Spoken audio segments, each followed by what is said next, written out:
Welcome to our channel. నేను మీ చరణ్ పరిమి. నాగార్జునకు సంబంధించిన ఎన్ కన్వెన్షన్ని ఈరోజు హైడ్రా కూల్చివేయడం జరిగింది. అయితే ఇది ఆషామాషిగా జరిగింది కాదు, దీని వెనుక కుట్ర ఏమన్నా ఉందా అనే డౌట్లు అయితే వస్తున్నాయి. ఎందుకంటే దీనికి సంబంధించి అది జరిగిన తరువాత ఆ యాక్టివిటీ అంతా అయిపోయి మొత్తం డిమాలిష్ చేసిన తర్వాత నాగార్జున గారు స్పందించారు. అప్పటిదాకా ఆయన స్పందించలేదు. అయితే ఆయన స్పందన తన తరపు నుంచి ఒక పెద్ద నోట్ అయితే రిలీజ్ చేశారు, ప్రెస్ నోటు. సో దాంట్లో ఆయన చెప్పిన విషయాలను బట్టి చూస్తే ఇది కాస్త వెనకాల ఎవరో అక్రమంగా దీన్ని చేసినట్టుగా కనిపిస్తూ ఉంది. అయితే ఆయన ఆరోపణలు ఈ విధంగా ఉన్నాయి, మరి ప్రభుత్వ ఆరోపణలు ఏమో మరో విధంగా ఉన్నాయి. సో ప్రభుత్వానికి నాగార్జున గారికి మధ్య ఒక విధమైన డిస్ప్యూట్ స్టార్ట్ అయిపోయిందని చెప్పొచ్చు. సో మరి ఆయన మీద నిజంగా ఎవరైనా కుట్ర పన్ని ఈ విధంగా ఆయన ఆస్తులను ధ్వంసం చేసి ప్రోగ్రాం పెట్టుకున్నారా? ఆయన తెలుగు సినిమాలోనే ఒక లెజెండరీ యాక్టర్, అన్నపూర్ణ స్టూడియో అధినేత, అనేక సినిమాలు చేసి అలా జాతీయ స్థాయిలో కూడా పేరు తెచ్చుకున్న నటుడు. సో ఆయనకు సంబంధించిన ఆస్తుల విషయంలో ఇంత వివాదం అనేది ఎవరో ఎక్స్పెక్ట్ చేసి ఉండరు. కానీ జరిగింది, అది కూడా పూర్తి స్థాయిలో సక్సెస్ఫుల్గా గవర్నమెంట్ కూల్చేయగలిగింది. అయితే అసలు ఈ సంఘటన ఏంటి, ఎట్లా మొదలైంది, దీని వెనక ఉన్న బ్యాక్గ్రౌండ్ ఏంటి అనేది కూడా చూద్దాం.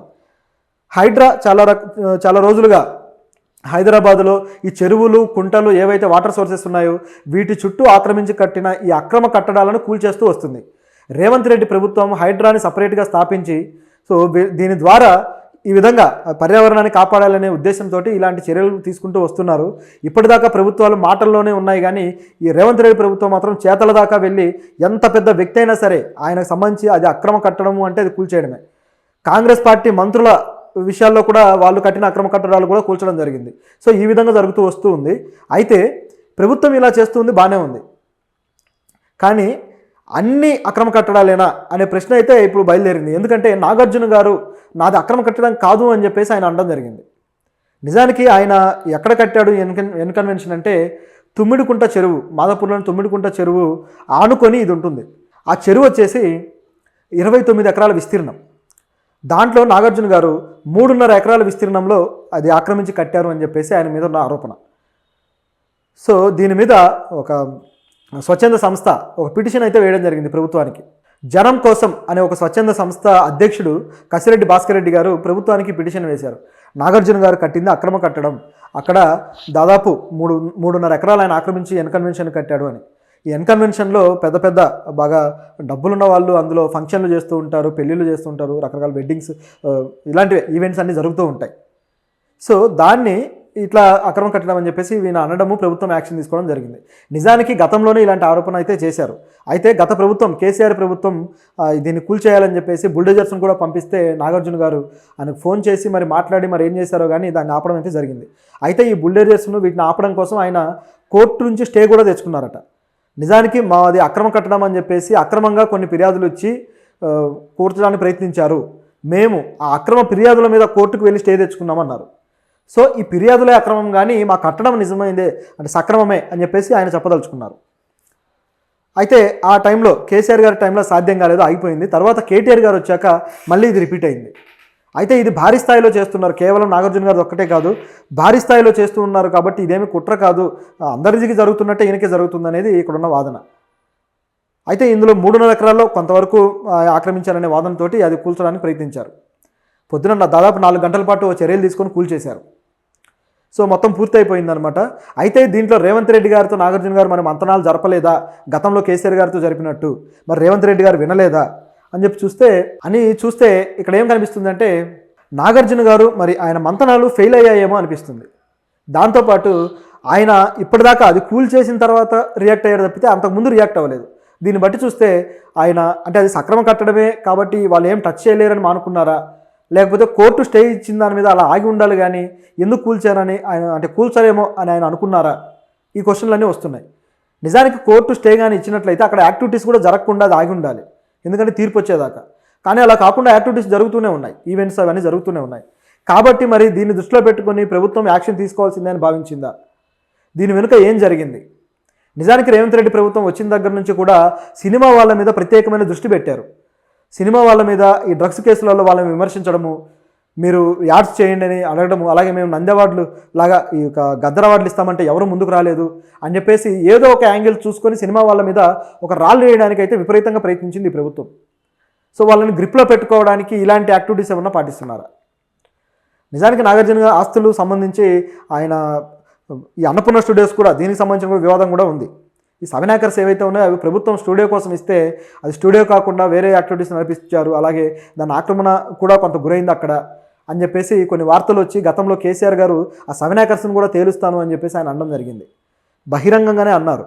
అయితే ఆ తర్వాత మళ్ళీ నాగార్జున గారు కేసీఆర్ గారికి ఎలక్షన్లో మద్దతు ప్రకటించడాలు ఇవన్నీ జరిగిన తర్వాత మళ్ళీ వాళ్ళ ఫ్రెండ్షిప్ బలపడి ఇది పక్కకి వెళ్ళిపోయింది.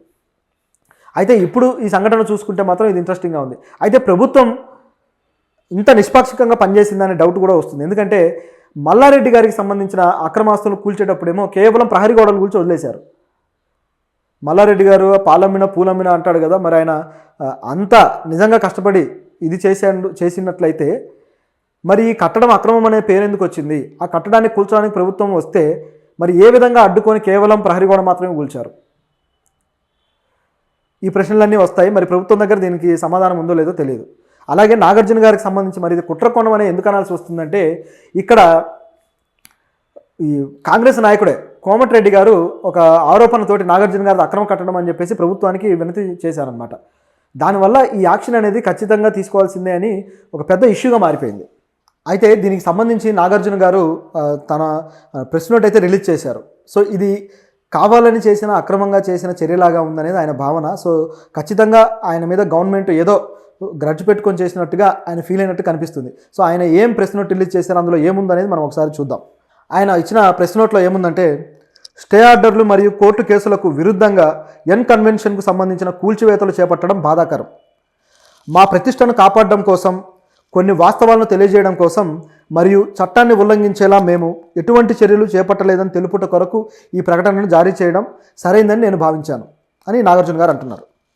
అదేవిధంగా ఈ భూమి పట్టా భూమి, ఒక్క అంగుళం ట్యాంక్ ప్లాస్ కూడా ఆక్రమణకు గురి కాలేదు. ప్రైవేట్ స్థలంలో నిర్మించిన భవనం ఇది. కూల్చివేత కోసం గతంలో ఇచ్చిన అక్రమ నోటీసులపై స్టే కూడా మంజూరు చేయబడింది. సో ఆయన చెప్పడం ఏంటంటే కూల్చివేత కోసం ఇచ్చిన నోటీసే అక్రమమైంది, అంటే చట్ట ప్రకారం అది లేదు, నిజానికి మేము కట్టింది సక్రమంగానే కట్టామనేది ఆయన ఒపీనియన్. అదేవిధంగా స్పష్టంగా చెప్పాలంటే కూల్చివేత తప్పుడు సమాచారంతో లేదా చట్టవిరుద్ధంగా జరిగింది. సో క్లియర్గా చెప్పేశారు ఇది చట్టవిరుద్ధంగా జరిగింది అని. సో ఆయన మీద ఎవరో పెట్టుకొని చేసినట్టుగా ఉంది. ఈరోజు ఉదయం కూల్చివేతకు ముందు నాకు ఎలాంటి నోటీసు జారీ చేయలేదు, నోటీసు జారీ చేయకుండా కూల్చేశారు. ఇది ప్రభుత్వం చేసిన ఒక బ్లండర్ అని చెప్పొచ్చు. కేసు కోర్టులో ఉన్నప్పుడు ఇలా చేయడం సరికాదు. చట్టాన్ని గౌరవించే పౌరుడిగా కోర్టు నాకు వ్యతిరేకంగా తీర్పునిస్తే కూల్చివేత నేనే నిర్వహించి ఉండేవాడిని. సో అంటే తను బాధ్యతగా ఉండి ఒకవేళ తనది తప్పు, తను చేసిన చర్య తప్పు అనేది కానీ కోర్టు నిరూపించుంటే ఆయనే కూల్చివేసేవాడని చెప్పేసి తానే చెప్పుకుంటున్నారు. సో ఇది ఒక రెస్పాన్సిబిలిటీ, ఆయన తను చూపించే రెస్పాన్సిబిలిటీని అయితే అప్రిషియేట్ చేయాలి.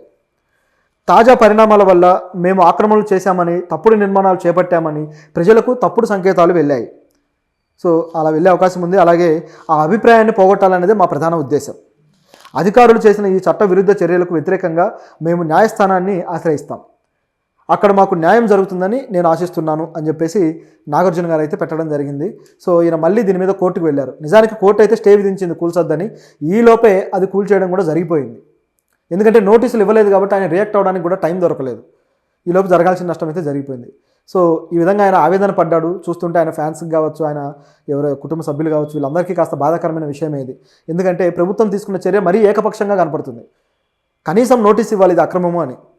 నిజానికి ప్రభుత్వం ఏం చేసిందంటే దాదాపు మన హైదరాబాద్లో 54 చెరువులు, కుంటలు ఇలాంటివి ఉన్నాయి. సో వీటన్నిటిని ఆక్రమించారు, వీటిని రక్షించాలనే ఉద్దేశంతో శాటిలైజ్ ఇమేజెస్ మరీ తెప్పించుకొని ఆ చెరువుల కొలత ఏదైతే ఉందో దాన్ని బట్టి అక్కడ కరెక్ట్గా అది ఉందా లేదా, లేకపోతే ఆక్రమణకు గురైందా అని చూసి ఆ బిల్డింగ్స్ను, ఆ అపార్ట్మెంట్స్ని మాత్రమే కూలుస్తూ వస్తున్నారు.